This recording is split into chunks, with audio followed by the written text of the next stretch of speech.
Mga kababayan, ngayong araw po ng Biyernes, March 6 na po, 2026, may nananatili pa rin pong banta ng low pressure area sa may bandang silangan po ng Mindanao at Visayas. At ngayon ay nakikita na po ito sa tinatawag natin na weather forecast system. So aalamin po natin kung itong LPA na ito o low pressure area ay magiging bagyong Kaloy, pangatlong bagyo ngayong 2026 at possible na unang bagyo naman ngayon pong Marso. Pero bago ho tayo magpatuloy, hihiling lamang po ako ng pabor na i-like at i-share nyo po ang ating update. Maraming salamat po. Sa panibago pong tropical cyclone threat potential na ipinakita po ng Pag-asa, mga kaibigan, mga kababayan. So ito po, no, kung makikita ho ninyo, may panibago tayong tropical cyclone threat potential. Sa week 1 natin, simula March 4 hanggang March 10, merong LPA na papasok o napaparating po no dito sa may bandang silangan ng Visayas at bandang Mindanao din. Sa week 2 naman natin simula March 11 hanggang sa March 17, isa pang low pressure area na mas mahaba ang radius o yung pinakalawak ho niya. So patumbok naman ito sa may bandang silangan po ng Mindanao. So bago tayo magpatuloy at alamin po ang pinaka weather forecast system natin ngayon, ako po muli si Kuya Francis, ang inyo pong weather forecaster ngayong araw po ng Biyernes. So ito po no, meron tayo ngayong panibagong update po mga kaibigan, mga kababayan ko. Etong LPA po na nakikita at monitor ngayon, napaaga ang pagpasok. Kasi kung titignan ho ninyo sa ating pinaka live na mapa, ipapakita ko po sa inyo yung ating pinaka live na weather system. Meron na po kasi or natatrack na or nakikita na yung low pressure area na dapat ay mabubuo pa no sa second week pa po ng Marso o ngayong buwan, second week pa po ngayong March. Pero kung titignan nyo, sa ating pinakamapa, ito po yung pinakamapa natin. Dito po sa may bandang silangan po makikita nyo mabuti, isang LPA o low pressure area po ang ating namomonitor. At ito po ay pasok sa tinatawag natin simula March 4 hanggang sa March 10. So ito yung sinasabi ko sa inyo na kaakibat or sumusunod po sa direksyon ng easterlies or malinsangang hangin na nanggagaling po sa karagatang Pasipiko. Kung titignan nyo, wala naman itong significant na impact direkta diyan po sa ating bansa. Wala pa rin naman ito sa ating Philippine Area of Responsibility. Malayo pa. Pero inaasahan, bago po matapos ang buwan ng March, next week mga kaibigan, mga kababayan, ay unti-unti po itong lalapit sa ating Philippine Area of Responsibility. At kapag ito naman po yung naging bagyo, tatawagin po itong bagyong Kaloy. So may mga nagsasabi at meron pong ilang mga update, sinasabi nila malakas daw ang bagyong Kaloy. Aalamin natin yan ngayon at iisa-isahin ko sa inyo yung mga detalye at kung ano yung mga dapat nating gawing paghahanda. Tulad na aking sinabi po mga kaibigan, sa ngayon po no, ay wala naman tayong aktibo. No? Take note po, active na bagyo sa loob po ng ating Philippine Area of Responsibility. At sobra pong mainit ang ating panahon ngayon, sobrang maalinsangan. Pero eto sinasabi ko sa inyo, hindi pa inaanunsyo talaga, hindi pa talaga tayo tag-init, wala pa tayo sa tag-init, pero umaabot na ng 40 degrees Celsius ang init po sa ilang bahagi po ng Luzon, Visayas at Mindanao dahil po yan sa easterlies. Pero by next week, inaasahan na mas lalamig o lalamig yung panahon natin. Hindi ko ibig sabihin hindi na masyadong mainit or lalamig ulit, no?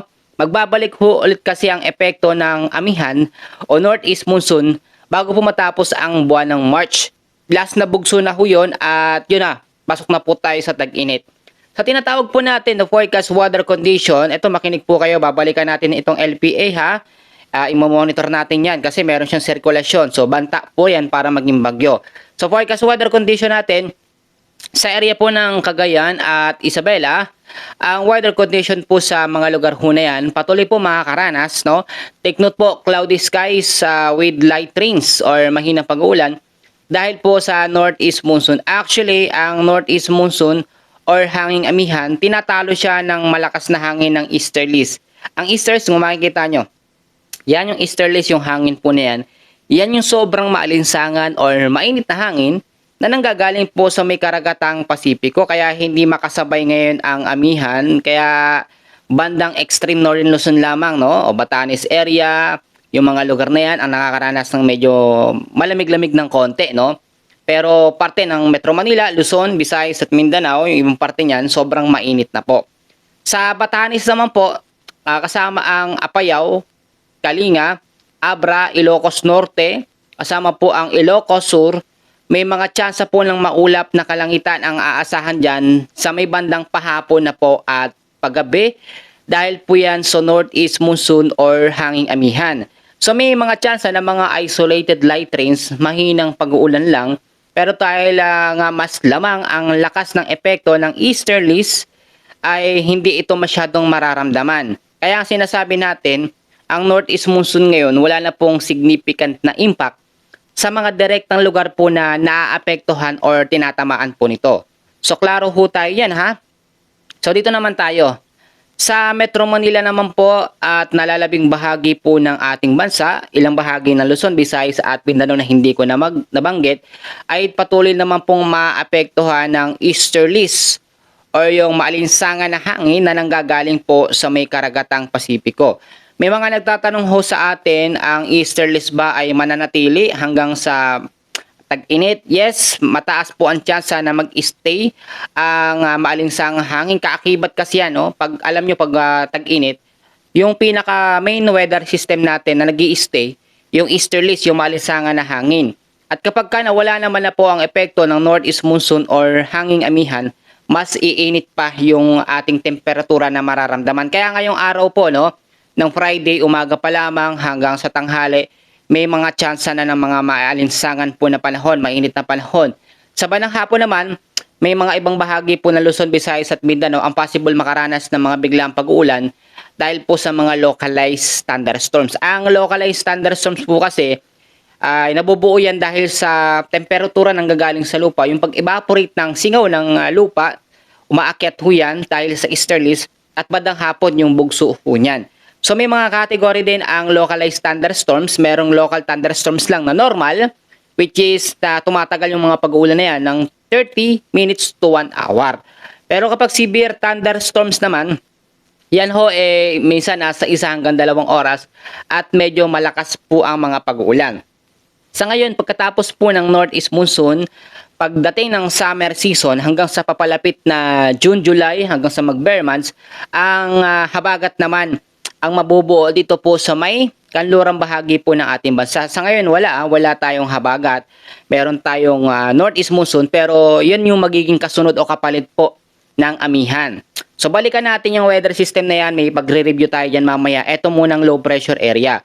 Yung iba ang sinasabi itong LPA na nakikita sa ngayon at ito din, nakabase din tayo sa ating tropical cyclone threat potential. Tinutumbok niya po ang silangang parte po ng Mindanao. At kapag lumapit po yan sa ating Philippine Area of Responsibility, may mga tsansang umangat yan o mag-record papataas dito po sa may silangang bahagi po ng Visayas at silangang bahagi po ng Luzon. So ito hindi naman nakikitaan ng tsansa na magiging typhoon o super typhoon category. Kapag ka nasa tag-init po kasi tayo, usually yung mga nabubuong low pressure area madalas nalulusaw. Pero kung meron man pong mabuong mga bagyo, hanggang category 1 lamang yan o level 1 na category, which is ang tropical depression po. At madalas kapag ganitong papalapit po ang tag-init, no, ay inaasahan po natin madalas yung mga low pressure area ay nanggagaling bandang silangan. Ito po, no, actually 2 LPA nga po yung ating namomonitor. Ito po yung pasok doon sa week 1 natin, no. Tinalakay natin kanina na ang week 1 natin sa pagitan po ng March 4 hanggang sa March 10. So ito po yung low pressure area na yan. Pagtapos ng March 10, kung ito malusaw, no, pagitan naman ng March 11 hanggang March 17, may another na low pressure area na manggagaling din dito banda sa taas niya. Mas mahaba yung radius niyan at patumbok naman po dito sa may eastern na portion po ng Visayas area. Pero yung LPA naman na yan, 2 LPA na yan, nasa low chance na category naman po para maging isang bagyo, no, or tropical depression. Kung sakali man maging bagyo, no, magkaroon ng pagbabago, hindi yan lalakas sa pagiging typhoon o super typhoon category. Sa pagkatala po ng pag-asa ngayong March, nasa isang bagyo yung tinatayang posible pong mabuo sa loob ng ating Philippine Area of Responsibility. Pero hindi yon kino-consider na magiging malakas. Basta ito pong January hanggang sa mag-June, bago mag-June, ay mahihinang mga bagyo lamang ang ating kino-consider at nabubuo. So nating to worry naman sa malalakas na bagyo, pero maging handa tayo sa mga posibilidad ng malawakang pag-uulan kapag ito ay naging tropical depression. So ito po no, yung mga dapat nating gawing paghahanda. Ito unang-una sinasabi ko sa inyo, wala pa naman tayong aktibong bagyo, pero merong low pressure area. Kahit sobrang init at maalinsangan, sasabihin ng iba, Kuya Francis, puro ka naman low pressure area, sobrang init. Meron ho kasi tayong nakikita. Meron kasing nakikita sa ating weather system. So ang kinakailangan ko bilang trabaho ko weather forecast sa inyo is ibalita na talaga merong LPA kahit mainit pa yan. Kasi no, last year meron tayong bagyo sa tag-init, no? Kung natatandaan nyo po yung mga update natin. So, eto sa ngayon ay kinakailangan nating i-monitor. Kaya kailangan lagi po kayong updated sa ating weather update, no? Ako po halos araw-araw na rin nag-update ngayon kasi marami po naghahanap. So, maraming salamat po sa inyo. Yung iba sa ibang bansa, yung iba mga kabataan natin, mga nanay, tatay, mga senior natin, sila po, kayo po yung mga inaalalayan ko po talaga. Kaya sobrang salamat po sa inyong palagian pong pagsuporta sa ating weather channel. Pangalawang paalala ko, dahil nga po patumbok ito dito sa may bandang silangan po ng Mindanao at Visayas, kailangan i-make sure natin na malinis yung kapaligiran, mga basura, mga plastic. Kasi kapag ka ito ay naging tropical depression, may mga tsansa na magpaulan yan. O kahit hindi yan maging bagyo, hindi yan maging tropical depression, basta pumasok na yan sa ating Philippine Area of Responsibility, yung radius niya, o yung sirkulasyon o trap ng LPA, possible na makaapekto dito sa silangan po ng Mindanao. At kapag merong pressure ng hangin pataas, possible na umakyat na sa Eastern Visayas at dito sa may bandang parte po ng North Luzon. So ito po sinasabi ko, paalala in advance para mapaghandaan natin yung mga possible na pwedeng po mangyari. Dahil ang hangin po ng easterlies, nade-develop yung mga LPA kapag sinasamahan niya ng konting mahinang o konting malamig na hangin, which is ito nga pong northeast monsoon or hanging amihan. Kaya nga bago mawala ang amihan, ang northeast monsoon o malamig na hangin sa may bandang hilaga ng ating bansa, may mga tsansa na humataw pa yan na magbigay ng cloud cluster o kumpol ng kaulapan or mga low pressure area, kakibat po no ng easterlies. Ito, explain ko sa inyo mabuti. Bukod kasi sa salubungan ng malamig at mainit na hangin, nabubuo yung shear line. So, isa din sa nabubuo yung mga kumpol na kaulapan, mga LPA, sa salubungan ng malamig at mainit po na hangin. Dapat klaro po tayo dyan. Yung pangatlong paalala ko, ngayon po sinasabi ko sa inyo, construction month po tayo. Marami nagpapaayos ng bahay, pero kung meron naman tayong budget, paayos natin yung mga bubungan natin.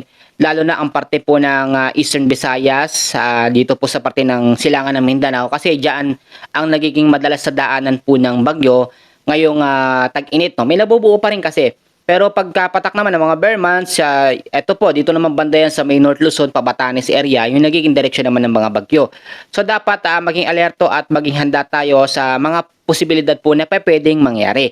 Yung isang paalala ko na lagi ko sinasabi, alam ko yung iba, baliwala na, yung wala na tayong mga go bags, no? Importante pa rin kasi yan, hindi lang pambagyo, bagkos mga lindol, no? Mga trahedyang hindi inaasahan, kailangan ho yan. Mag-imak din tayo ng pagkain kung kaya naman ho, no? Lalo na yung mga nakatira sa mga bulubundukin, malalayong lugar, malalayo sa city, kailangan po yan dahil bukod sa sobrang init, dapat hindi tayo labas-labas ng bahay o labas ng ating mga kabahayan. Ipapaalala ko sa inyo na ang isa sa magiging kalaban natin ang magbibigay ng mga pag-uulan, kung sakali man ito makapasok na sa PAR, isa yan, LPA na yan. Pangalawa, ang mga localized thunderstorms ang ating pinakakalaban kapag bandang hapon. Lalo na ang easterlies naman kasi yan is mainit na hangin, no? Nagkakaroon lamang yan ng reaction at yung nagiging reaction nun yung localized thunderstorms, no? Kapag yun is nabuo, madalas yung mga direktang lugar na apektado ng easterlies ay makakaranas or nakakaranas po ng mga pag-uulan. Inulit ko, no? Minention ko kayo kanina na may dalawang kategorya ang localized thunderstorm, merong severe at merong normal. At kapag nawala naman totally na ang northeast monsoon hanggang sa bago magkatapusan ang March, mawawala ng epekto ng northeast monsoon, wala lang malamig na hangin. So yung sinasabi ng iba, no, wala na, pinatay na yung aircon ng Pilipinas. Actually, parang ganoon nga ho, papasok tayo sa tag-init. Pero tulad ng last year, nakarang taon, sa tag-init, may bagyo pa rin pong nabubuo, no? Or meron pa rin tayong nakikita sa ating forecast. So yung panghuling paalala ko, ito napaka-importante ho. Alam nyo, kailangan ho tayo bilang isang tao, no? Huwag tayong manangan sa ating sariling karunungan. Kailangan po natin manalangin, magpasalamat sa Panginoon, humingi ng wisdom and knowledge sa lahat po ng ating mga ginagawa. Especially, kailangan din natin ipanalangin ang LPA na ito ay hindi po maging malakas po na bagyo. Kahit nakikita natin, sinasabi ko sa inyo, hindi naman ito magiging malakas, pero ang control pa rin kasi ay nasa Diyos, no? Kung ipapahintulot niya na ito ay maging super typhoon o typhoon category, wala ho tayong magagawa. Pero dahil sa panalangin natin, naiibsan or nakikita ng Diyos na hindi ito dapat lumakas. Alam nyo, pag ganitong tag-init, yung mga palaya natin, mga pananim natin, kinakailangan din po niya ng tubig. So yung mga localized thunderstorms ang nagbibigay po nun. So minsan may mga bumibisita o may mga dumadaan ng mga low pressure area, pero ito ay bago makatawid ng ating landmass, nalulusaw na ho. No? Ibig sabihin, kapag nalusaw ang isang LPA, wala na itong tsansa pang bumalik. Ang nangyayari lamang, nauulanan niya yung mga direktang lugar na naaapektuhan.